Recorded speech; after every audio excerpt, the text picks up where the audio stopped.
Tornare all'origine significa collassare il nucleo della realtà e così spazio e tempo si piegano come in un buco nero. L'illusione della materia è solo un modello di manifestazione che segue uno specifico programma matematico, geometrico. Ritorno all'origine, dove il futuro e il passato si fondono, dove la struttura della realtà si manifesta in diversi mondi, in diverse dimensioni e su differenti densità. Il futuro è il passato e il passato è il futuro. Perché il tempo è una dimensione della coscienza.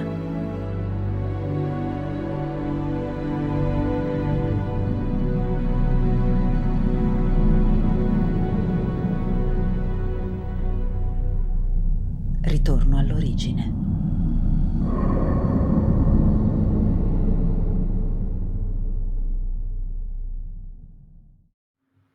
E rieccomi nuovamente con voi. Buonasera a tutti, bentornati sul mio canale, bentornati a questo nuovo appuntamento di Ritorno all'origine. Allora, come avevo già annunciato e come era previsto, questa sera parliamo ancora di terra interna, perché è un argomento lungo che ha un sacco di punti da approfondire e che ho iniziato ad accennare un pochino nella puntata precedente, dove abbiamo fatto un'introduzione abbastanza lunga, ma adesso entreremo in qualche dettaglio in più. Innanzitutto, giusto per ricordare a quelli che non hanno seguito la puntata, che comunque invito ad andare a vedere, quella di martedì, proprio terra interna, questa sera riprenderemo alcuni punti per poter poi proseguire. Allora, abbiamo visto come il discorso terra cava, che non è esattamente quello che io vi raccontavo, che infatti per distinguere ho chiamato terra interna, è una sorta di psyop, cioè una informazione volutamente fuorviante fornita da quello che noi chiamiamo normalmente deep state, governo ombra, insomma quel tipo di realtà. Perché si vuole volutamente rendere ridicolo, comico o fuorviante tutto quello che riguarda il mondo e le narrazioni della terra interna, oppure, come potremmo appunto dire, della terra cava. Allora, abbiamo visto come si tratta non di una parte della Terra di questa dimensione, ma di una realtà che viaggia in una dimensione differente, è sulla terza dimensione e mezzo, quindi una situazione intermedia tra la terza e la quarta dimensione e quindi tra l'universo di prima e seconda densità. Sono importanti in tutto questo gli Stargate perché sono proprio i portali di accesso che ci permettono di transitare da una dimensione all'altra e in questo caso che permettono agli esseri, alle varie razze, alle entità di spostarsi nella terra interna. Tutti gli Stargate servono comunque per spostarsi da una dimensione all'altra, da un punto all'altro, smaterializzando e rimaterializzando l'individuo che li attraversa. Sono importanti, ce ne sono molti e abbiamo visto come in realtà siano proprio stati questo tipo di tecnologia, e abbiamo visto che ce ne sono sia di naturali che di artificiali, che ha per esempio permesso all'ammiraglio Byrd di arrivare in questo strano mondo oltre i ghiacci dell'Antartide, non previsto dalle mappe, e che era abitato da razze simili ai nordici, o comunque questa è la razza che lui ha incontrato. Poi obiettivamente vedremo andando avanti che le razze sono numerose, quelle che fanno parte della terra interna, non solo quelle che ha incontrato l'ammiraglio Byrd. Comunque queste dell'ammiraglio Byrd, che sono alti, coi capelli biondi, ricordano abbastanza proprio lo stesso tipo di entità incontrate anche dai nazisti nei loro contatti con, tra virgolette, gli alieni. Le società segrete degli anni 20, degli anni 30 parlavano di essere in contatto proprio con una razza simile. Si tratta tratta di una sorta di antica civiltà umana, abbiamo visto che è in qualche modo il nostro futuro, ma anche il nostro passato, che esisteva da decine di migliaia di anni nell'area dell'Himalaya, ma perché lì c'è un portale, c'è uno Stargate e quindi loro attraversandolo erano riusciti a entrare nella terra interna. Ci sono comunque in Agartha, che abbiamo visto essere il nome di un continente intero, mentre Shambhala si riferisce a una città, ci sono una rete molto grande che nel sottosuolo collega le varie città di Agartha. Questo perché Agartha è altamente tecnologica, nonostante ci siano razze che appartengono alle origini del nostro progetto Turaneusiam, la tecnologia è molto avanzata perché sono delle entità che arrivano da livelli dimensionali anche molto superiori. Abbiamo parlato di come infatti Agartha avesse addirittura una sua flotta chiamata la Flotta d'Argento e proprio tutta una rete di collegamenti chiamata appunto Rete di Agartha. Ci sono portali che collegano i soli, anche questo l'abbiamo accennato, e collegano tra di loro le stelle in modo da permettere il transito e lo spostamento non solo all'interno di diverse dimensioni, ma anche all'interno della stessa dimensione da un punto all'altro. Quindi abbiamo visto l'esistenza di vari tipi di Stargate, Stargate planetari, Stargate solari, appunto che collegano i soli, o stellari, perché il Sole è poi una stella, Stargate galattici, Stargate universali, quindi ci sono varie tipologie. Abbiamo anche visto come questi Stargate hanno delle posizioni specifiche, anche gli Stargate proprio del pianeta Terra erano più o meno allineati con l'asse terrestre e dopo uno spostamento dell'asse sono stati, come dire, ricalibrati per renderli funzionali. Ci sono poi ancora, e questo è l'aspetto forse più interessante, degli Stargate personali che fanno parte proprio dell'uomo, ma ovviamente per poterli attivare ci vuole un grado di coscienza molto elevato, di sviluppo, di attivazione dei filamenti del DNA, eccetera, eccetera. Ma in ogni caso questo è possibile perché noi siamo degli esseri di energia e di coscienza in grado di interfacciarci, interlacciarci a altre coscienze, anche a una coscienza planetaria e questo collegamento permette di utilizzare e collegarsi a tutti gli altri possibili Stargate che vi ho nominato prima, sia quelli naturali, specialmente quelli naturali, ma con alcune tecnologie anche attraverso quelli artificiali. Questi Stargate sono sempre stati protetti proprio per la grande importanza che hanno e hanno anche visto un sacco di scontri tra diverse razze, vere e proprie guerre per il controllo degli Stargate. Quindi il discorso Stargate è molto importante. Qualche informazione è stata rivelata e resa pubblica attraverso la serie televisiva Stargate, che comunque in realtà è una sorta di disclosure camuffata, e abbiamo anche accennato al fatto che i vari Stargate hanno forme di sofisticazione, potremmo dire, differenti, soprattutto quelli artificiali, perché quelli artificiali sono Stargate creati da delle razze in grado di collegarsi a quelli chiamiamoli naturali, quelli che fanno parte del campo morfogenetico di base dell'universo di riferimento o della mappa dimensionale in ogni caso. Ok, allora, una cosa interessante degli Stargate che non abbiamo detto la volta scorsa è che gli Stargate, come si vede tra l'altro nella serie televisiva, sono in grado di sfruttare qualsiasi forma di energia e anche questo è molto importante. Hanno dei meccanismi di allineamento, di incastro, un po' come nel film, che rappresentano un po', vi dicevo, l'indirizzo IP di un computer e quindi permettono di decidere dove spostarsi o con quale altro Stargate potersi collegare.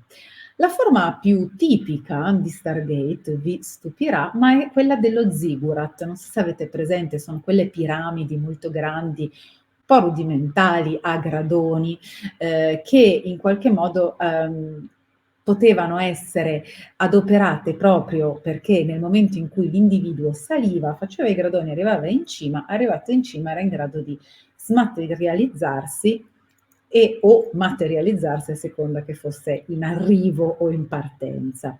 Questi Stargate sono stati di varie forme, comunque questa è quella un po' più tipica, ma ce ne sono diversi, sono stati ritrovati in vari momenti storici, spesso sottoterra, quindi sono stati dissotterrati, anche se tra trovarli, come vi dicevo, e saperli utilizzare un po' di tempo ne passa.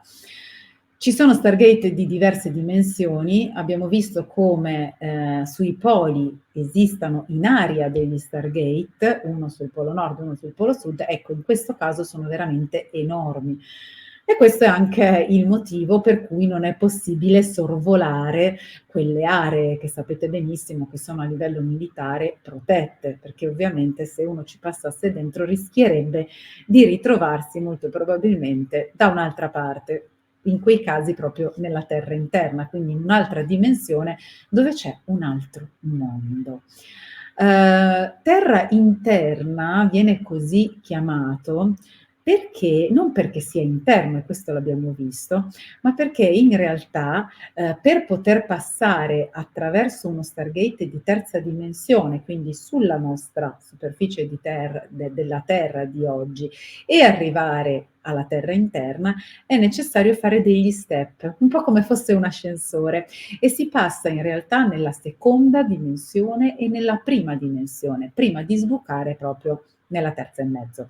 Quindi interna perché il passaggio prevede in effetti il transito attraverso le dimensioni più basse dell'universo di prima densità nel quale ci troviamo. Ora vorrei approfondire un attimo il discorso del Secret Space Program. Sapete tutti che i nostri governi ci nascondono tantissime verità, direi tutte, ma ci sono effettivamente dei programmi segreti che prevedono l'utilizzo di tecnologia che a noi è completamente sconosciuta e che gli hanno permesso anche attraverso il contatto, la connessione con alcune razze aliene che hanno fornito delle agevolazioni, la possibilità di attraversare questi Stargate che naturalmente, senza tecnologia aggiunta e stratagemmi, per un essere umano classico, non parliamo degli Orafin, non parliamo degli Indaco, ma parliamo degli umani di oggi che hanno 3 filamenti attivi e stanno ricostruendo il quarto, passare all'interno di uno Stargate che porta alla terra interna non è possibile, perché è necessario avere almeno 4 filamenti e mezzo attivi. Quindi un essere umano normale questo non potrebbe farlo. Non è che questi del Secret Space Program fossero tutti così tanto attivi a livello di DNA o con livelli di coscienza particolari, semplicemente sono stati agevolati attraverso tecnologie specifiche che hanno permesso il transito. Il Secret Space Program non ha mai divulgato ovviamente quello che ha scoperto, ma ci sono stati dei famosi, si chiamano whistleblower, cioè delle persone che non trovandosi più particolarmente d'accordo probabilmente con il progetto che avevano sposato, hanno cominciato a divulgare, quindi degli informatori che dicono delle cose. Ovviamente anche qui c'è da capire tra le tante cose dette quanto poi è stato strumentalizzato, ma in questo caso vediamo quali sono gli aspetti informativi che effettivamente sono realistici e che corrispondono a quello che realmente è accaduto. Allora, il Secret Space Program ha fatto numerosi viaggi, numerosi spostamenti all'interno della terra interna. Perché questo? Perché erano particolarmente interessati a prendere contatto con delle razze presenti sia sulla superficie di questa terra di terza dimensione e mezzo, quindi sia sulla superficie della terra interna e sia nel sottosuolo, perché come vi dicevo Agartha ha un sistema di collegamento sotterraneo e una realtà sotterranea veramente molto viva, molto importante. Inoltre erano interessati a trovare antichi artefatti che riportassero della tecnologia. Ci sono artefatti tecnologici molto avanzati che potevano e possono essere assolutamente molto utili. Per cui ovviamente perché perdersi l'occasione di avere l'opportunità di ficcare il naso su grandi tecnologie da poter poi sfruttare ovviamente. Cosa è stato ritrovato in queste spedizioni, in queste escursioni? Allora, innanzitutto si è visto che ci sono, una fauna e una flora molto diverse, sia da un punto di vista, così appunto, di tipologia, di vegetazione appunto, di animali, che anche di densità dell'aria e soprattutto esiste una differenza tra la parte della superficie e il sottosuolo. Ci sono creature esotiche molto particolari e questa crosta, perché anche lì c'è una crosta terrestre, come vi descrivevo esserci sul nostro pianeta di prima densità, nell'area della crosta, il famoso 1% della grandezza della Terra, la parte proprio che gira tutto intorno e che vi dicevo essere tra i 5 chilometri e i 65 chilometri di profondità, esiste una struttura molto particolare che non corrisponde alla struttura della crosta della nostra Terra. Nella terra interna quella crosta è fatta a tipo a nido d'ape, cioè è porosa, ha degli spazi, ma degli spazi che sono molto grandi, delle sorta di caverne gigantesche. Ogni caverna può essere grande quasi come lo stato del Texas, quindi qualcosa di veramente imponente. E all'interno di questa struttura porosa, cavernosa di queste caverne giganti, scorre l'acqua. Ci sono dei veri e propri fiumi, delle falde, dei laghi, delle aree d'acqua molto grandi che scorrono al di sotto, al punto che è possibile spostarsi all'interno della crosta della terra interna con della sorte di sottomarini e quindi sbucare da una parte all'altra. Quindi potremmo dire che l'area della crosta è addirittura al di sotto quello che viene definito anche per la nostra Terra il mantello, è pieno d'acqua. L'ecosistema presente in questa area a nido d'ape è totalmente differente. Ci sono forme di vita che noi non conosciamo affatto, per esempio ci sono dei, tritoni albini giganteschi, enormi. Ci sono rettili, ci sono insetti molto grandi e molto diversi da quelli presenti sulla nostra terra. Ci sono per esempio dei pesci che, hanno delle strane forme, non hanno nessun tipo di occhi. Ci sono poi dei funghi, dei licheni e dei batteri che emettono luce. Pensate che cosa strana, batteri che emettono luce. Ci sono anche molte piante che emettono luce, c'è una sorta di bioluminescenza. Questo ricorda un po' il film Avatar, dove ci sono tutte queste piante, questi animaletti bioluminescenti che hanno queste luci un po' azzurrate, un po' verdine, un po' fosforescenti. Ecco, diciamo che un pochino può ricordare l'ambito, del sottoterra nella crosta terrestre in quest'area così cavernosa, porosa, a nido d'ape, che è all'interno appunto della terra cava, scusate, della terra interna, adesso mi sbaglio anch'io.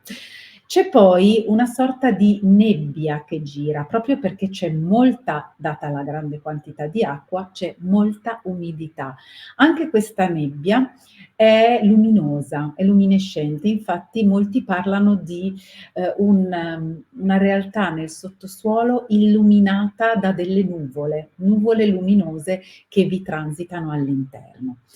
Come poi creature di altro tipo, ci sono, diverse creature che sembrano un po' delle piccole lucertole, che sono abbastanza pericolose, che si muovono in branchi e che sono abbastanza intelligenti se paragonate a un uomo primitivo, ecco, nel senso che sono in grado di costruirsi, dei piccoli strumenti anche per difendersi, tipo degli artefatti, eccetera. Non parliamo di chissà che grado di sviluppo, ma comunque sono abbastanza intelligenti.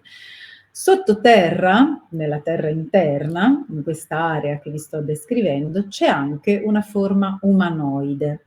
Una forma umanoide che è stata vista e descritta più volte. Si tratta di una sorta di uomo calvo o semicalvo, con occhi molto grandi e una testa molto grande. Data l'assenza quasi totale di luminosità o comunque di luce solare, sono praticamente albini, molto, molto chiari e molto bianchi.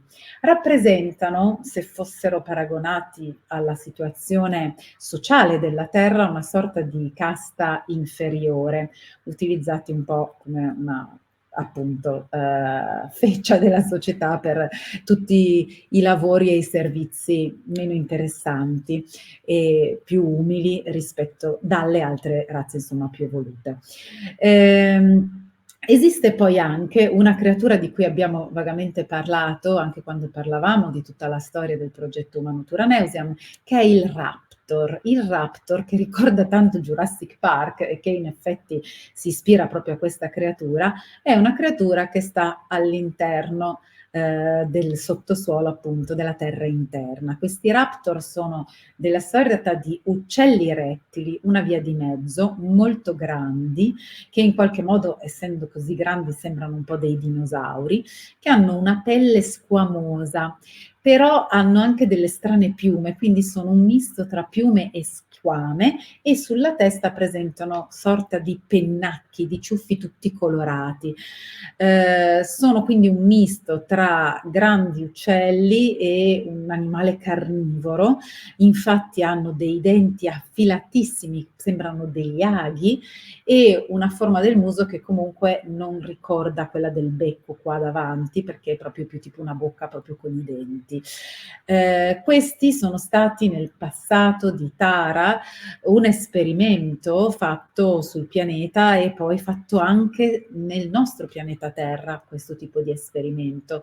Quindi antichissimamente nella formazione abbiamo visto la storia della formazione del pianeta Terra di prima densità, tra i vari esperimenti razze rettiliane avevano creato proprio i raptor, poi scomparsi ma a oggi ancora presenti nel sottosuolo della terra interna. Sono decisamente pericolosi, si muovono a scatti velocissimi di qui e di là e sono sicuramente molto aggressivi. A parte i raptor, ci sono poi varie altre ovviamente forme di animali strani, ma la cosa che ha interessato sempre molto ovviamente, chi andava a fare le spedizioni del Secret Space Program, erano invece proprio le rovine di costruzioni, di edifici nel sottosuolo, perché ci sono delle costruzioni tipo pueblo. Il pueblo sono il tipico nome per dei villaggi dei nativi americani nelle zone del Nuovo Messico, più o meno Arizona, quell'area lì, che venivano praticamente incassati e costruiti all'interno di queste pareti cavernose. Erano costruzioni del passato che comunque ancora sono stati visti da questi del Secret Space Program nelle loro spedizioni. Era evidente che erano stati abitati e anche vissuti, perché sono state ritrovate anche tipo delle ceramiche e vari segni di vita più o meno primitivi. Si tratta di una delle evoluzioni delle razze antiche originali che sono state utilizzate proprio per il progetto Turanesium. Quindi in realtà, quando vi raccontavo la storia di quante cataclismi, scontri ci sono stati e quante volte queste razze sono state riseminate, abbiamo visto esserci stata una prima semina, poi una seconda, fino a una terza semina, ecco, nei vari cataclismi, nelle varie distruzioni ci sono state su Tara a volte delle fughe, dei tentativi di salvarsi di queste razze o su altri pianeti, e questo ovviamente era possibile, è successo anche ad Atlantide. Abbiamo visto per esempio come nella primo grande diluvio, perché il diluvio di cui noi siamo a conoscenza è in realtà un racconto creato dalla somma di 3 diversi episodi, ma il primo aveva praticamente sommerso l'85% del pianeta. Atlantide, quella Atlantide era sprofondata, la primissima, di cui abbiamo poi anche raccontato che il nome più adatto era Atlantia per distinguerla, e quel tipo di popolazione era o fuggito proprio per salvarsi su altri pianeti o nascosto nel sottosuolo, nelle parti ancora appunto non allagate, costruendo cunicoli, costruendo tunnel, eccetera. Poi transitato e spostato in quest'area di terza dimensione e mezzo, ancora si ritrovano alcuni segni di queste culture antiche, che sono proprio fonte di interesse per questi dello Secret Space Program. Ci sono poi anche un'altra forma presente, questi in realtà non sono più lì, troviamo i resti in queste città tipo Pueblo, troviamo alcune cose, ma non sono più presenti. Mentre invece, oltre all'umanoide albino con gli occhi grandi e la testa grande, un po' magretto, c'è un'altra forma che viene chiamata reptoide.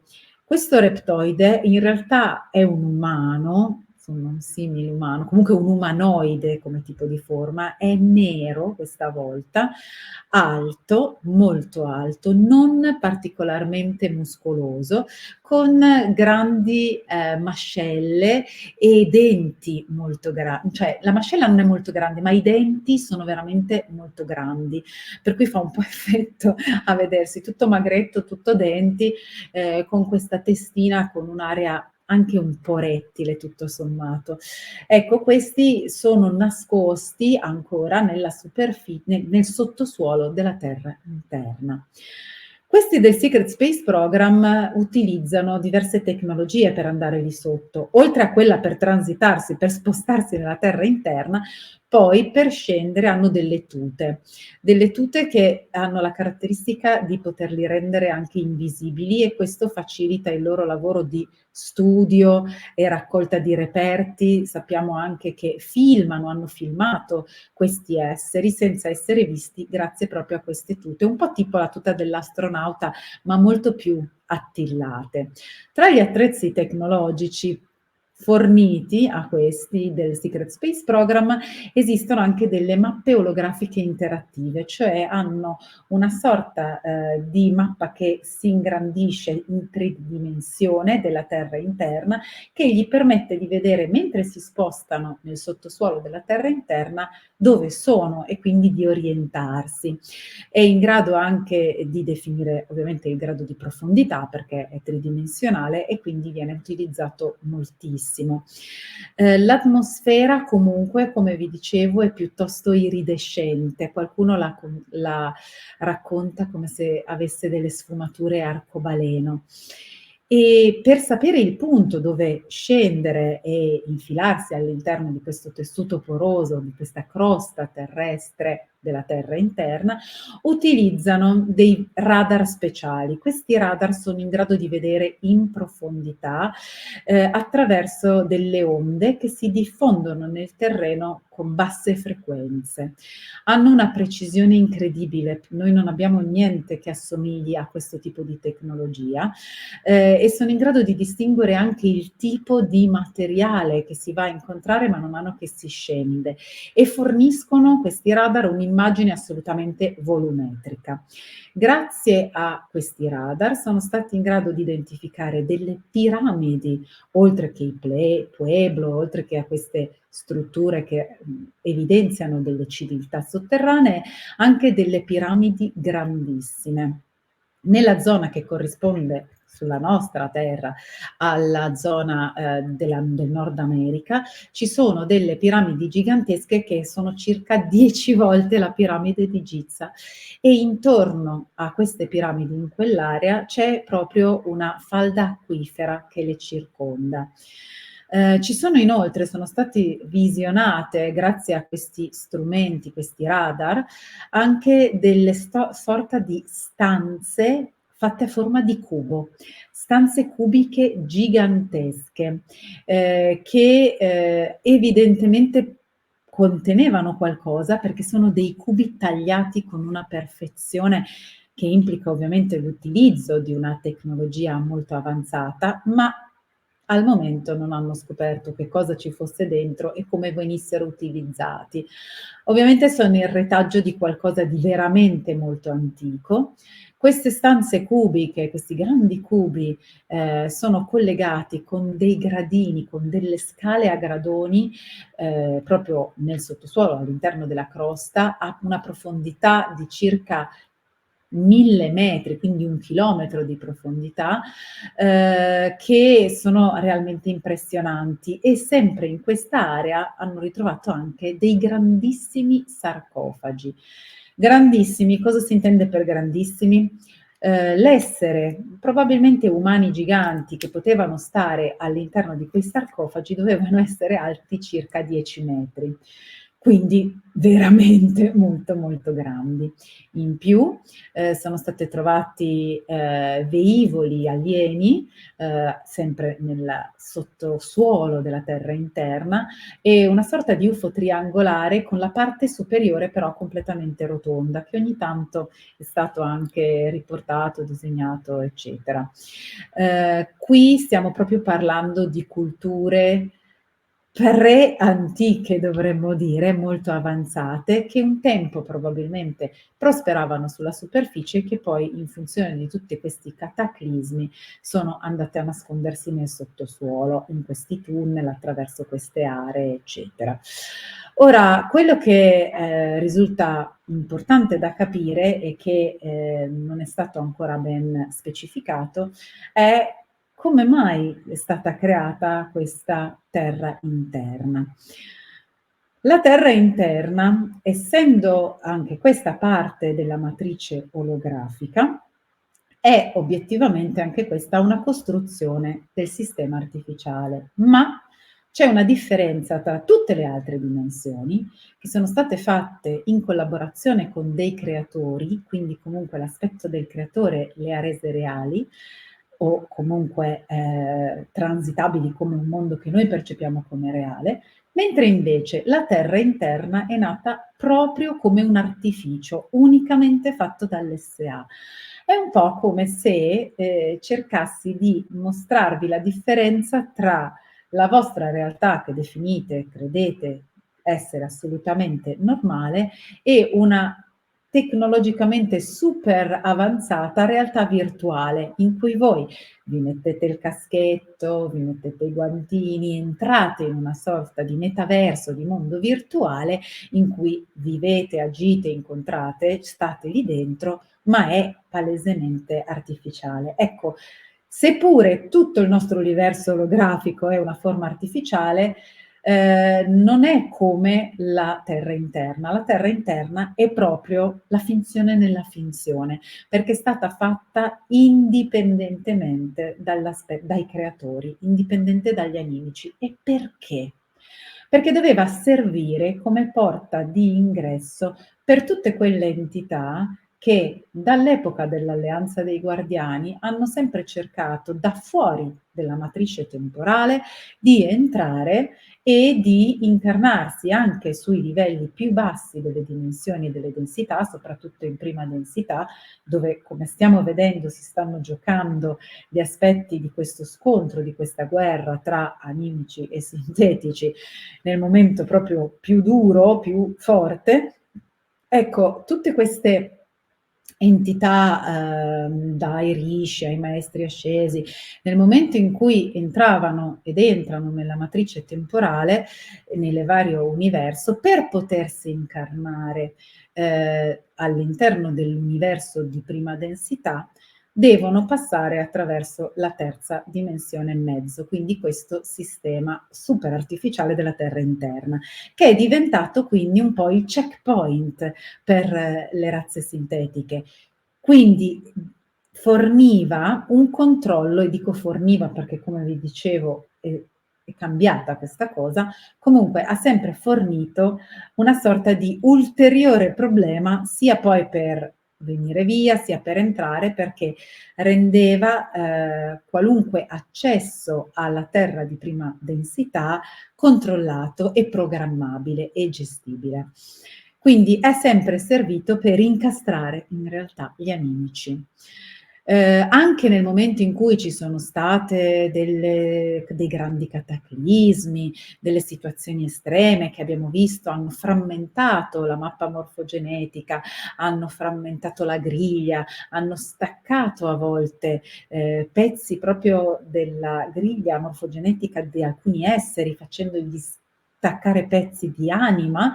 Ecco, questa possibilità di inserire queste entità all'interno della terza dimensione e mezzo della Terra, appunto interna, era l'ennesima forma di controllo e manipolazione. Quindi, seppure affascinante, perché all'interno della terra interna, soprattutto sulla superficie, c'erano tante culture, anche positive, che erano cercato di sfuggire a varie catastrofi, erano comunque nell'ennesima gabbia, la gabbia della gabbia proprio, quella che più di tutti era, controllata dal sistema artificiale in toto, perché nasceva proprio come una creazione artificiale totalmente senza l'intervento creativo dell'aspetto dei creatori, insomma. Ora, cosa è successo? Quello che è successo è che in questa epoca incredibile in cui si stanno smantellando tanti sistemi, abbiamo parlato anche della ruota di Samsara e ne parleremo ancora, per quanto riguarda la terza dimensione e mezzo è stata fatta transitare in quarta, cioè è stato eliminato il sistema artificiale che creava questa dimensione strana e questa è ritornata a una dimensione delle altre 12 nella quarta, nella fattispecie. Questo cosa significa? Cosa è successo all'entità? Quel tipo di mondo è come se fosse scomparso, ma le entità che erano dentro, quelle che cercavano di incarnarsi e che erano in attesa dell'incarnazione, hanno potuto farlo più agevolmente qui sulla Terra, come già era previsto. Per quanto riguarda le altre, invece, si sono riconnesse al loro campo morfogenetico, sono ritornate nella loro area di appartenenza a seconda della razza, a seconda dell'entità, quindi sono in qualche modo state liberate. Perciò la descrizione che io vi ho fatto, rappresenta una realtà che è stata vera fino a pochissimo tempo fa, perché è una questione proprio, dell'ultimo periodo in cui questa terra interna è stata spostata e quindi più che è stata spostata potremmo dire che è stato distrutto l'artificio, che creava quel tipo di strana dimensione intermedia. Ora, ancora una cosa vorrei dirvi perché, è l'argomento accennato alla fine della live di martedì, cioè che cosa non sappiamo della nostra terra, non della terra interna, che era comunque un'area appunto fittizia, creata artificialmente, ma che funzionava a tutti gli effetti come un mondo di un'altra dimensione. Molti pensano che la Terra sia, di una forma diversa, altri pensano che sia molto più grande. In realtà esiste un aspetto che non ci permette di vedere esattamente com'è e questo è l'ennesimo artificio. Parti del nostro globo terrestre, vi sembrerà fantascienza della fantascienza, ma sono coperte da un ologramma. Cioè noi viviamo pensando di vivere all'interno di una terra fatta in un certo modo, con un certo tipo di vegetazione, con un certo tipo di costruzioni, mentre in realtà noi siamo all'interno di un ologramma sotto il quale esiste qualcos'altro. La corrispondenza è abbastanza affine, nel senso che se vi dicessi, e ve lo dico, che tutta l'America è ricoperta da un ologramma, ovviamente voi vi domandereste: ma sotto cosa c'è? C'è una struttura che come forma geografica rappresenta la stessa America, quindi ha la forma del continente americano, sia per quanto riguarda gli Stati Uniti, sia per quanto riguarda il Centro America e il Sud America, ma quello che vive e ha costruito e ha creato delle strutture sulla superficie, noi non lo vediamo. Ci sono delle razze che vivono lì, sotto l'ologramma, e che questo nasce per un accordo sempre con i soliti Anunnaki. Non sono gli Anunnaki che vivono lì sotto, ma delle razze non umanoidi, che ovviamente non sono visibili sulla superficie quasi mai, perché sono un po' brutti e spaventerebbero alquanto. Sono lì per fare esperimenti. Quando vengono visti ci si aspetta che arrivino da altri pianeti, da altri universi, da altre galassie, invece ce li abbiamo a casa, arrivano da sotto il tappeto praticamente.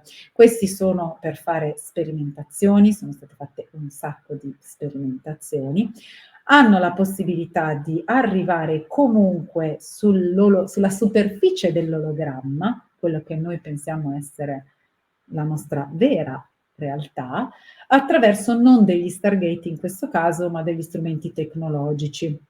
In alcuni film vengono rappresentati tipo degli schermi all'interno dei quali si passa, comunque strumenti tecnologici che gli permettono all'occorrenza di risalire e quindi di arrivare all'ologramma finto, che noi pensiamo essere la realtà, ma non è possibile il contrario, cioè loro salgono e scendono ovviamente, ma non mi risulta che ci sia nessuno, neanche dei governi, che sia andato giù a ficcare il naso. Questa è l'ennesima forma di manipolazione e di accordo tra Anunnaki e razze tipo i Draco, i rettiloidi, i rettiliani, eccetera, razze non umanoidi, che ovviamente fanno parte sempre delle solite gilde e che hanno tutti i loro interessi nello sfruttamento del nostro pianeta.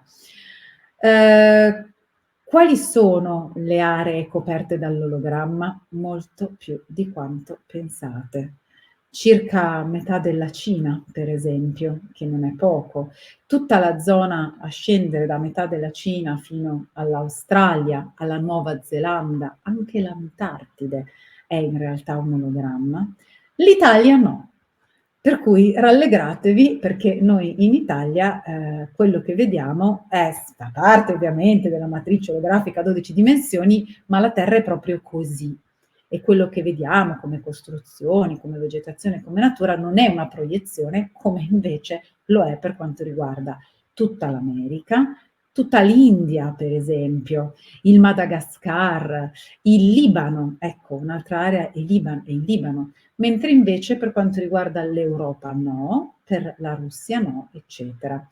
Questo è stato creato quando esattamente? Ci sono stati più assestamenti di questo ologramma, risistemato e ricollocato più volte, in concomitanza a ogni semina.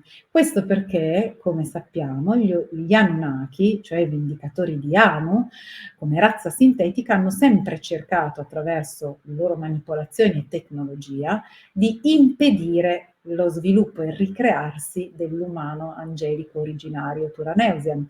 E quindi per ogni semina hanno ben strutturato 2 layer, 2 livelli in molte zone della Terra per poter gestire e manipolare la nostra storia. Vedremo se, quando e come questo tipo di ologramma potrà essere magari utilizzato, chissà, a nostro vantaggio. Se ci saranno delle news intergalattiche, ovviamente ve le presenterò. Con questo vi saluto, ricordo a tutti quanti che presto sarò, precisamente il 19 novembre, a Prato per una conferenza, poi ci sarà anche il corso base di Prato. Per tutte le informazioni di tutti i corsi, tutti i seminari, vi invito o a iscrivervi al mio canale Telegram e poi, per avere informazioni precise, a scrivere a info@backtotheorigin.org. Per le conferenze invece conference@backtotheorigin.org. Grazie a tutti e buonanotte.